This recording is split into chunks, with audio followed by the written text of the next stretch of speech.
Today my class is for 2nd BSc Sem 3 for Physics Combination Groups.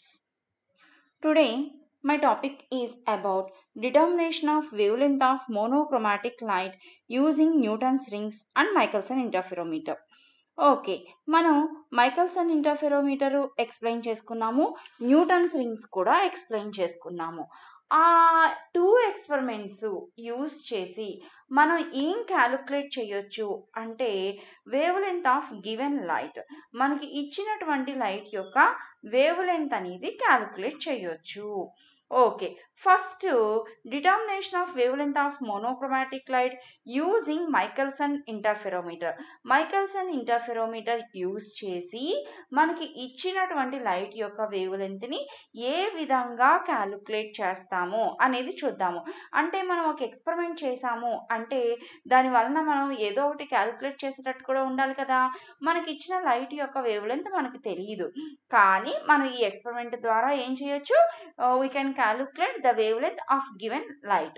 Okay, first of all, the Michelson interferometer is set for circular fringes with central bright spot. Michelson interferometer ni మనం ఏ fringes వచ్చేలాగా set చేసుకోవాలి అంటే circular fringes. మీకు Newton's rings లో నేను చూపించాను circular rings ఎలా ఉంటాయి అనేది. మధ్యలో ఏ ఫ్రింజ్ వచ్చేలాగా సెట్ చేసుకోమన్నారు, బ్రైట్ స్పాట్ అంటే నెక్స్ట్ డార్క్ నెక్స్ట్ బ్రైట్ అట్లా అన్నమాట. ఓకే, మనకి మైకల్సన్ ఇంటర్ఫెరోమీటర్ కన్స్ట్రక్షన్ చెప్పినప్పుడు చెప్పాను మీకు 2 మిర్రర్స్ ఉంటాయి అని చెప్పి. ఆ 2 మిర్రర్స్ మధ్య థిక్నెస్ ఎంత అంటే T be the thickness of the air film enclosed between the 2 mirrors. 2 mirrors కి మధ్యలో ఉన్నటువంటి ఎయిర్ ఫిల్మ్ యొక్క థిక్నెస్ స్మాల్ t, n అనేది order of the spot obtained. Then for normal instance r is equal to 0 అయితే cos r is equal to 1, we have the equation 2t plus lambda by 2 is equal to n lambda. అందువలన మనకి ఇక్కడ equation ఏమొచ్చింది అంటే 2t plus lambda by 2 is equal to n lambda. t అనేది thickness of the air film, lambda is wavelength of light, n is the order of the fringe. For suppose first సర్కిలే తీసుకున్నాం అనుకోండి 1, second అయితే 2, third అయితే 3, fourth అయితే 4 అట్లా substitute చేసుకుంటాం. Okay, మనం ఇప్పుడు M1 మనకి ఆల్రెడీ చెప్పాను M1 M2 అనే మిర్రర్స్ని we can move, we can adjust because there is some 3 levelling screws అని చెప్పుకున్నాము. By using these screws we can move forward or backward direction the mirrors అని చెప్పుకున్నాం ఆల్రెడీ. సో ఇప్పుడు మనం M1 అనే మిర్రర్ని ఏం చేస్తున్నాము అంటే is moved a distance lambda by 2 away from M2 prime. M2 prime నుంచి M1 ని లాంబ్డా బై 2 అనే డిస్టెన్స్ మూవ్ చేసాము. దెన్ మనకి n+1th బ్రైట్ స్పాట్ అనేది వచ్చింది. ఓకే, నెక్స్ట్ మళ్ళీ ఏం చేసాము అంటే ఎనదర్ లాంబ్డా బై 2 డిస్టెన్స్ అనేది మూవ్ చేసాం, నెక్స్ట్ బ్రైట్ స్పాట్ అనేది వచ్చింది. అట్లా మనం ఈచ్ టైము M1 అనే మిర్రర్ని M2 ప్రైమ్ నుంచి ఎంత డిస్టెన్స్ దూరంగా మూవ్ చేస్తున్నాము అంటే లాంబ్డా బై 2 మూవ్ చేస్తున్నాము. అప్పుడు ఒక్కొక్క ఫ్రింజ్ కూడా ఏమవుతూ ఉంటుంది అంటే మూవ్ అవుతూ ఉంటుంది.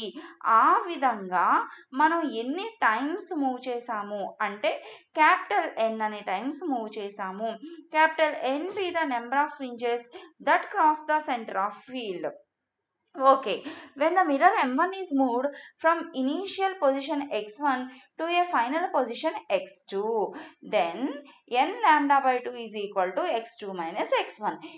మిర్రర్ ఇనీషియల్ గా x1 అనే పొజిషన్ దగ్గర ఉంది, మనం n లాంబ్డా బై 2 అనే టైమ్స్ మూవ్ చేయడం వలన final position of mirror M1 is x2. Then ఏం చేస్తాము n into lambda by 2 is equal to x2 minus x1. మనకి ఇక్కడ క్యాలిక్యులేట్ చేయాలి అనుకున్నది లాంబ్డా. ఓకే, లాంబ్డా మాత్రమే ఇటు ఉంచి n/2ని ఇటువైపు తీసుకొద్దాం. It becomes 2/n, 2 into x2 minus x1 divided by n. The difference x2 minus x1 is measured with micrometer screw. మనం ఆ రీడింగ్స్ నుంచి మైక్రోమీటర్ స్క్రూ నుంచి x2 minus x1 వాల్యూ వస్తుంది. Capital N is actually counted. అంటే మనం ఒక 10 సార్లు move చేసాం అనుకోండి, N is equal to capital N అని అనుకుంటాం. So by using this experiment we can calculate the value lambda. The experiment is repeated a number of times and the mean value of lambda is obtained. ఒక్కసారి చేస్తేనే మనం accurate value రాదు కాబట్టి ఒక 5 times చేసి ఆ 5 టైమ్స్కి యావరేజ్ వాల్యూ తీసుకుంటాము. So in this way we can calculate the wavelength lambda. Next, determination of wavelength of sodium light using Newton's rings. Newton's రింగ్స్ని కూడా యూజ్ చేసి మనం సోడియం లైట్ యొక్క వేవ్ లెంత్ని క్యాలిక్యులేట్ చేయొచ్చు. ఇక్కడ ఫార్ములా ఏంటి అంటే this is the formula. Lambda is equal to dn plus p square minus dn square by 4pr. ఇందులో క్యాపిటల్ ఆర్ అంటే ఏంటంటే మనం లెన్స్ తీసుకుంటున్నాం కదా, ఆ లెన్స్ యొక్క radius of curvature capital R. అది సర్కిల్ షేప్లో ఉంటుంది కాబట్టి radius of curvature capital R. Lambda అనేది wavelength of light used. dn and dn plus 1 n plus p are the diameters of n and n plus p dark rings respectively. మీకు ఇందులో కూడా నేను చెప్పాను, Newton's రింగ్స్లో circles లాగా వస్తాయి కాబట్టి ఆ సర్కిల్స్ యొక్క diameters and dn plus p. For suppose n plus p 10th ring 12th ring అనుకున్నాం అనుకోండి, dn అంటే 12th ring 10th ring, dn plus p అంటే 12th రింగ్ అనమాట. ఆ రెండు రింగ్స్ యొక్క డయామీటర్ d అంటే okay. Then dn square is equal dark ring condition మనం ఆల్రెడీ ఫైండ్ అవుట్ చేసాం 4n లాంబ్డా ఆర్. అదే nth రింగ్, అదే n ప్లస్ p రింగ్ అంటే n ప్లేస్లో n ప్లస్ p సబ్స్టిట్యూట్ చేస్తాం. ఈ రెండింటిని కూడా సబ్ట్రాక్ట్ చేస్తాము. సబ్ట్రాక్ట్ చేస్తే 4n లాంబ్డా ఆర్ క్యాన్సిల్ అయిపోతుంది. సో 4p లాంబ్డా ఆర్ అనేది మిగులుతుంది.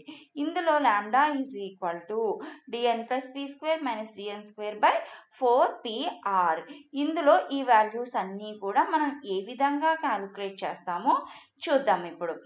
Using this formula, lambda can be determined. Procedure. First of all, the eyepiece of the microscope is adjusted on its crosswire. మనకి telescope అమ్మ, ఇక్కడ మనం చేసేది కూడా ట్రావెలింగ్ మైక్రోస్కోప్ తోనే చేస్తాము. ట్రావెలింగ్ మైక్రోస్కోప్ లో ఐపీస్ ఉంటుంది కదా, ఐపీస్ ని ముందు మనం దేని మీద అడ్జస్ట్ చేసుకోవాలి అంటే క్రాస్ వైర్స్ మీద అడ్జస్ట్ చేసుకోవాలి.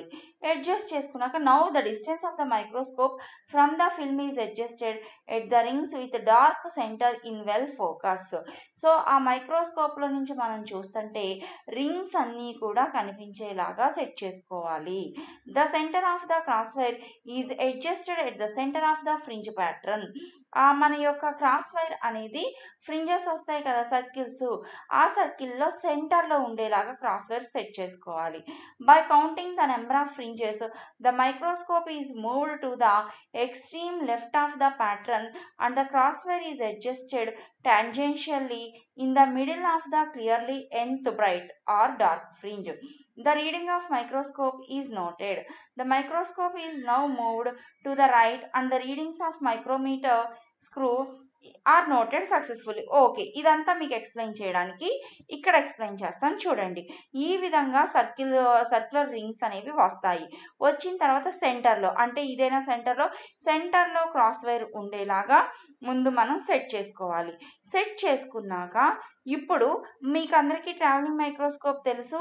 రైట్ సైడు ఈ హారిజాంటల్ స్కేల్ మీద రైట్ సైడు ఒక స్క్రూ అనేది ఉంటుంది.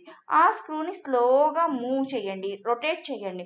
రొటేట్ చేస్తే క్రాస్ వైర్ అనేది ఈ విధంగా మూవ్ అవుతూ ఉండాలి. మూవ్ అవుతూ లెఫ్ట్ సైడ్కి మూవ్ చేయండి. ఫర్ సపోజ్ కౌంట్ చేసుకోండి, 0 ఇది 1 అనుకోండి. For suppose 1 2 3 4 5 6 7 8 9 10. ఇప్పుడు అలా మూవ్ చేసుకుంటూ క్రాస్ వైర్ని 10th రింగ్ మీద ఫిక్స్ చేయండి. అప్పుడు main scale reading vernier coincidence note చేసుకోండి. నెక్స్ట్ ఒక ఫ్రింజ్ వదిలేసేయండి. నెక్స్ట్ 8th రింగ్ మీద రీడింగ్స్ నోట్ చేసుకోండి. మళ్ళీ వదిలేయండి. 6 4 2 అట్లా మళ్ళీ సెంటర్లోకి వచ్చేసేయండి. ఆ విధంగా left side main scale reading, vernier coincidence, total reading note చేసుకోండి. సేమ్ అదే విధంగా రైట్ సైడ్ సెకండ్ రింగ్, ఇక్కడ లెఫ్ట్ సైడ్ సెకండ్ రింగ్ అంటే ఇక్కడ right side second ring 2, 4, 6, 8, 10. Right side కూడా అదే రింగ్స్ మీద రీడింగ్స్ నోట్ చేసుకోండి. అంటే ఇది సెకండ్ది, right side reading total reading వస్తుంది. అదే రింగ్కి ఇక్కడ లెఫ్ట్ సైడ్ రీడింగ్ నోట్ చేసుకుంటున్నాం. ఆ రెండు మనకు కావాల్సింది డయామీటర్. సో ఆ రెండు టోటల్ రీడింగ్స్ని మనం మైనస్ చేసేసాం అనుకోండి, అప్పుడు మనకి డయామీటర్ వస్తుంది కదా. సో ఆ విధంగా రీడింగ్స్ అనేది నోట్ చేసుకోవాలి. నోట్ చేసుకున్నాక this is about explanation. Note చేసుకున్నాక now the graph is drawn between square of the diameter and number of rings. మనకి నెంబర్ ఆఫ్ రింగ్స్ అంటే 2, 4, 6, 8, 10 అనుకున్నాం కదా, అవి ఇక్కడ వేసుకుంటాము. ఇక్కడ మనం స్క్వేర్ ఆఫ్ ద డయామీటర్ వచ్చినటువంటి వాల్యూస్కి స్క్వేర్ చేయాలి. స్క్వేర్ చేసిన తర్వాత వై యాక్సిస్లో తీసుకోవాలి. తీసుకున్న తర్వాత ఆ రెండిట్లకి మధ్యలో గ్రాఫ్ డ్రా చేయాలి. Graph becomes straight line. Straight line వస్తుంది. ఆ స్ట్రైట్ లైన్ మీద ఎనీ 2 పాయింట్స్ ఎక్కడైనా పర్లేదు, ఒక 2 పాయింట్స్ని కన్సిడర్ చేసుకోండి. కన్సిడర్ చేసుకుని స్లోప్ అనేది తీసుకోండి. అప్పుడు స్లోప్ ఏమవుతుంది? A B by C D, y2 minus y1 by x2 minus x1. For suppose C D అంటే ఇది 10th రింగ్ అమ్మా, ఇది సెకండ్ రింగ్ అంటే 10 minus 2 is equal to 6 C D value. అలాగే బిఏ ఫర్ సపోజ్ ఇక్కడ ఏ 8 స్క్వేర్ ఉందనుకోండి. 8 స్క్వేర్ అంటే 60, 8 స్క్వేర్ అంటే 64.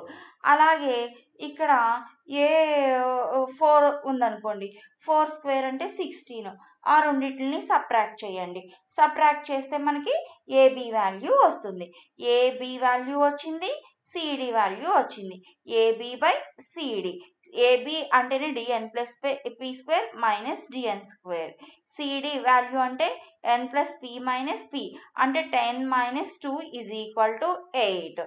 ఆ వాల్యూని ఇందులో సబ్స్టిట్యూట్ చేయండి. గ్రాఫ్లో చెప్పాను కదా, ఈ వాల్యూలో సబ్స్టిట్యూట్ చేయండి. అప్పుడు మనకి గ్రాఫ్ నుంచి ఈ మొత్తం వాల్యూ అనేది వచ్చేస్తుంది. In this way we can calculate the lambda. Lambda is equal చెప్పాను కదా, DN plus P square minus DN square by 4pr అనుకున్నాం. 4 పి అంటే వాల్యూ వస్తుంది, ఆర్ అంటే రేడియస్ ఆఫ్ కర్వేచర్. ఆర్ని ఏ విధంగా క్యాలిక్యులేట్ చేస్తాము అంటే again it has another formula. R is equal to L square by 6h plus h by 2. What are these values? L square, h and h. These values can be determined with the help of sperometer. This is the sperometer. ఈ స్పెరోమీటర్లో ఇక్కడ pitch scale అనేది ఉంటుంది. ఇక్కడ మనం దీన్ని ఎందుకు use చేస్తున్నాము? Radius of curvature of the lens calculate చేయడానికి యూస్ చేస్తున్నాం. మనం ఏదైతే లెన్స్ తీసుకుంటామో ఆ లెన్స్ ఫర్ సపోజ్ కింద ఉంది చూసారా బేసు, ఇదే లెన్స్ అనుకోండి. ఈ లెన్స్ మీద స్పెరోమీటర్ని ఈ విధంగా ప్లేస్ చేయాలి. ప్లేస్ చేసినప్పుడు ఈ స్పెరోమీటర్కి మొత్తం 3 లెగ్స్ ఉంటాయి. 1, 2, 3. అలాగే సెంటర్లో ఒక పిన్ ఉంటుంది. ఈ 4 లెగ్స్ కూడా ఇక్కడ టచ్ అయ్యేలాగా ఉండాలి. గ్యాప్ అనేది ఉండకూడదు. ఆ విధంగా ప్లేస్ చేసుకుంటాం. చేసుకున్న తర్వాత మనకి పెట్టగానే అదేం టచ్ అయిపోదు. ఏదో ఒక లెగ్ అప్ అండ్ డౌన్స్ ఉంటుంది. ఉన్నప్పుడు ఇక్కడ ఉంది చూసారా స్క్రూ, ఈ స్క్రూని మనం మూవ్ చేయాలి. మూవ్ చేసినప్పుడు ఫర్ సపోజ్ ఇటు టచ్ అయింది, మళ్ళీ ఇటు టచ్ అవ్వాలి, ఇది పైకి లెగిసింది, మళ్ళీ ఇక్కడ స్క్రూని అడ్జస్ట్ చేసుకోవాలి. అప్పుడు ఇక్కడ కూడా టచ్ అయింది, మళ్ళీ ఇక్కడ థర్డ్ లెగ్ దగ్గర టచ్ అవ్వలేదు, మళ్ళీ స్క్రూని అడ్జస్ట్ చేసుకోవాలి. థర్డ్ లెగ్ దగ్గర కూడా టచ్ అయింది, ఇప్పుడు ఈ మిడిల్లో టచ్ అవ్వట్లేదు. అప్పుడు మళ్ళీ ఈ స్క్రూని మూవ్ చేసుకుంటే ఇప్పుడు 4 కూడా టచ్ అవుతున్నాయి. అంటే ఇది తిరుగుతుంది కదా, ఇది తిరిగినప్పుడు ఇక్కడ pitch scale reading, head scale reading వస్తాయి. ఆ వాల్యూస్ని మనం టోటల్ రీడింగ్ వస్తుంది. సో ఆ విధంగా మీకు హెచ్ వాల్యూ అనేది వస్తుంది. ఆ టోటల్ రీడింగ్ నుంచే మనకి హెచ్ అనేది వస్తుంది. మరి ఎల్ అంటే ఏంటి? ఎల్ అంటే distance between the any 2 legs. For suppose ఇది L1, ఇది L2. L2 minus L1 డైరెక్ట్గా స్కేల్ తోటి ఇక్కడ ఒక పాయింట్ నోట్ చేసుకోండి. స్కేల్ ఇక్కడ నుంచి ఇక్కడికి పెట్టండి. అక్కడ నుంచి ఇక్కడికి ఎంత ఉందో అదే మనకి L వాల్యూ అవుతుంది. So L is the distance between the two legs of the sperometer. H is the difference of the readings of the sperometer when it is placed on the lens. చెప్పాను కదా, lens మీద place చేసుకోవాలి. ఇంకొకసారి glass plate మీద place చేసుకోవాలి. ఆ వచ్చినటువంటి రెండు వాల్యూస్ని మనం సబ్ట్రాక్ట్ చేసుకుంటే క్యాపిటల్ R వాల్యూ వస్తుంది. ఆ R వాల్యూని కూడా మనం ఇక్కడ సబ్స్టిట్యూట్ చేసుకుంటే we can calculate lambda. The radius of curvature అనేది మనం బాయిస్ మెథడ్ ద్వారా కూడా క్యాలిక్యులేట్ చేయొచ్చు. By substituting these values in the above derived formula lambda can be calculated. So in this way we can calculate the wavelength of monochromatic light by using Newton's rings and Michelson interferometer. Okay, thank you girls.